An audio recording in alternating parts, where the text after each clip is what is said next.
Baso, baso, baso. Baso, baso. Ha? Baso yung tuloy.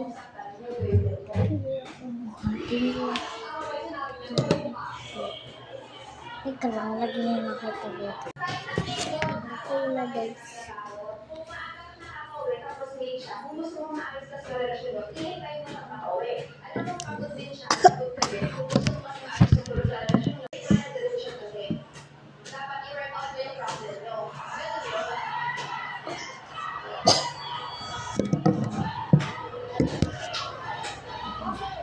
Lagay kita dito guys.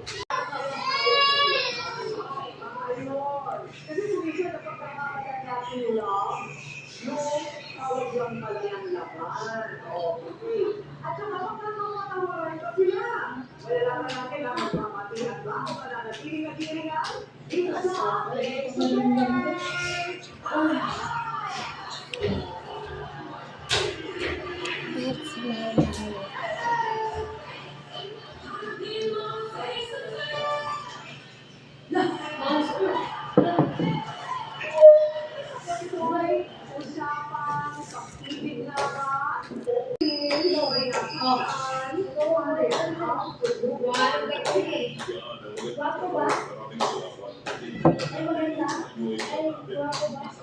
Parehas bakla eh.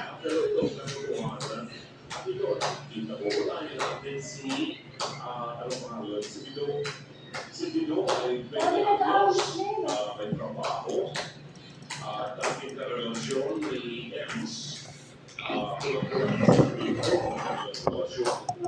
nasayawan ng Biduata at nangulog na siya sa iwan ng Bido. Mahirap kapag na-inlove ka agad kay Biduata doon sa gawin yun. May karelasyon ka pa. Aminin na natin ang nagkatuhan na di ko inawag ng laman. Tingin ko ang sa aking paliwanag sa inyo, mga anak. Pag-isipan mo na ang mga desisyon ninyo. Ako masyadong patatawag sa laman. Yan lilipas din pagdating ng araw ang mamatatag ang isang magandang relasyon. Yeah,